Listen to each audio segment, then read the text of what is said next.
This is HeroScape.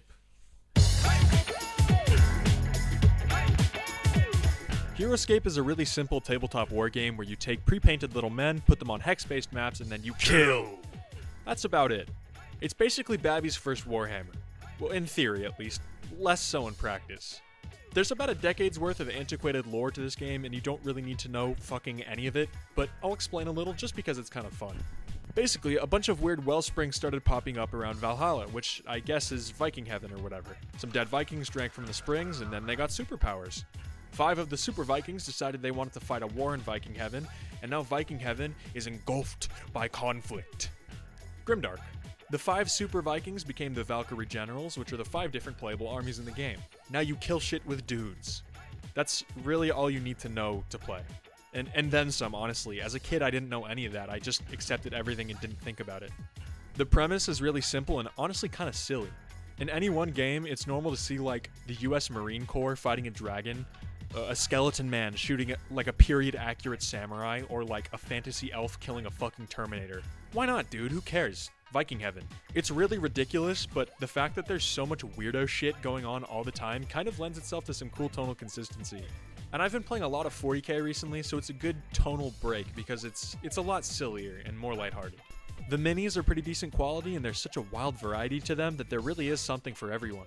It's high quality little men, which, I always appreciate. The units themselves are all really cool as well. They play uniquely, and again, there's just such a vast pool of guys you can field. You can really fine-tune your armies to be whatever you want. It's really well done. Look, they have Gorillinators. What the fuck is a Gorillinator? Something I really like is the hex-based terrain because it's kind of like Legos and it allows for a lot of creativity. There's directions on how to build maps and shit online as well as in the box, but you can also just go wild because it's all modular. I can see why I liked this so much as a kid because with the wide variety of units, the environmental freedom, and the simple rules, it's a really fun creative playground that I don't think many other tabletop wargames achieve, especially not nowadays. Fuck you, Games Workshop. Time for a history lesson. The first Mastery set, Rise of the Valkyrie, came out in 2004, followed by Swarm of the Marrow in 2007. Rise of the Valkyrie is what I have here. It's the base game. These Master sets provide you with everything you need to play, including terrain, 2 armies, rules, and unit cards. Nowadays, the Master set with all the hexes and cards and pamphlets and shit will run you between $120 and $300, but you can get the minis alone online for like $30, and that's kind of the coolest part, so, do with that information what you will. The reason it's so expensive and the reason why you probably haven't heard of it is because production on the game stopped over a decade ago. It was acquired by Wizards of the Coast in 2008, wherein they promptly drove the IP into the ground within 2 years of acquiring it, ceasing production to focus on their main IPs. This is after they shoehorned in a shitty D&D master set that just completely ignored the setting of the game and made it more boring. So thanks, Wizards of the Coast. All of this is fine and dandy, but how does it play? There's a few steps to playing a game of HeroScape. Firstly, you pick a scenario. You can find these online or in your little rules pamphlets. Scenarios tell you what units to bring, but it's up to you if you want to make your own armies. That's where a lot of the fun comes from. There might be relics or special terrain features, and almost every scenario has unique goals and a little selection of optional rules and objectives for the map to make things more interesting. One game I played had a rising level of either acid or like poison gas, and so each turn a level of height would become untouchable, and it'd hurt anything that entered it. It pushed me and the other player to the center where there was a little mountain, and near the end of the game it became a full-on bloody struggle to the top layer as both armies tried their hardest to escape the poison. It wasn't even war at that point, it was just survival. Anyways, after you pick your scenario and your units, you grab your army cards for your units. Army cards are basically character sheets. They tell you how far they can move in hexes, how far they can shoot in hexes, their health, and their abilities. At this point, if you're playing the basic game, you're ready to start playing. However, there's a thing called the Master Game, which adds a handful of complex rules for more game depth. This is shit like melee engagement and height disparity. And it also changes the way turns work. If you're playing the Master Game, which is the more fun way to play, you have 4 numbered turn markers that you place down on top of your army cards before the battle begins. From 1 to 3, this tells you what units move in what order. There's also an X, which exists to act as a decoy, because your enemy doesn't get to see your turn order until you start playing. I think maybe you can only move 3 units around or something. Or maybe the X is just a 4. I don't know. We kind of just played however we felt. So, with your army cards out, your battlefield set, and your turn markers placed, you're primed to begin your post-mortem Viking war crimes. And how do you begin? Rolling initiative with a d20. That's how you know it's a classic. Attacks are really simple. Each army card has an attack and a defense stat. The number here tells you how many you roll for attacking and defending, respectively. When attacking, however many red skulls you roll, that's your number of successful attacks. When defending, however many blue shields you roll, that's your number of successful defenses. Blue shields cancel out red skulls at a 1-to-1 ratio. If I roll 1 red skull and you roll 1 blue shield, my attack doesn't do shit. If I roll more skulls than you roll shields, you take damage equal to however many more skulls I rolled. Here's an example. And I got 2 skull. I got 2 skull. Fuck! Complicated sounding when I explain it out loud, but really incredibly simple on the actual board. Like, seriously, this is a baby game. Half of the joy in this game is just using all the cool shit on your army cards. For example, this fucking guy can just kill someone next to him every turn just for fun. And that brings me to the question, is the game balanced? Honestly, I don't fucking know. The game is from like 2004, dude, I have no clue. Play it and find out, you goober. From my experience, there is a bit of a balancing issue.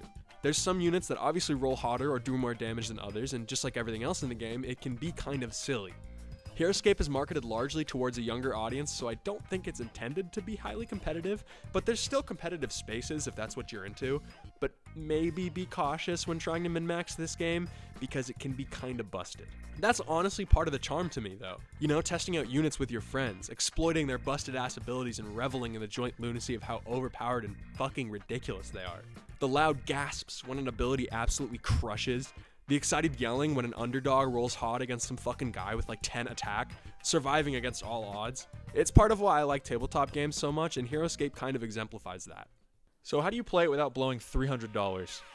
If you're curious about this game but don't really want to dive headfirst into a ruined esoteric temple of plastic and wasted capital, you're in luck.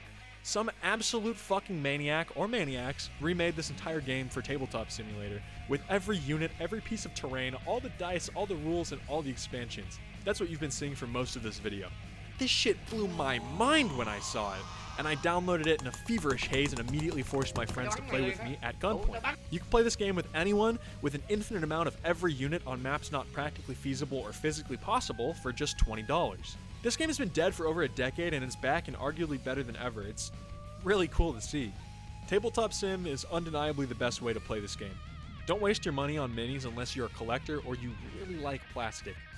All of the rules and maps can be found not only online, but in the game itself, and running it is really fucking easy. It's a good time all around, and I highly recommend it if you have Tabletop Sim, or even just if you're kind of interested. Seriously, playing HeroScape in 2022 is kind of like delving into like a Mayan tomb, but if the tomb was full of mass-produced plastic and the walls were made of nostalgia for the early 2000s. It's fucking radical. I have no clue what this game's community looked like in its heyday, since I'm kind of 11 years too late. But nowadays, there's a surprisingly existent online space for HeroScape. Like, look at this forum. The most recent post was today. What the fuck? This game died in 2010. Who the fuck is still playing this? Well, me, I guess, but you get the point. HeroScape is absolutely a forgotten gem, and it's a real shame that so few people seem to know what it was. But these guys get it. The game's essentially been open sourced as of its discontinuation, and now there's a plethora of homebrew content. I mean, half this forum is just custom maps and units. And as dead as it is, right now is probably the best time to get into HeroScape. The entry cost is next to non-existent, the marketplace is wide open, and the community is small but incredibly passionate. Everything about this game is available at the tip of your fingers, basically at any given moment in time. So please give it a try if you're interested. This game is a gem. It's a diamond in the rough. It's fucking plastic dudes on hexes. There's dragons and robots and shit. What more do you want? Give me a break.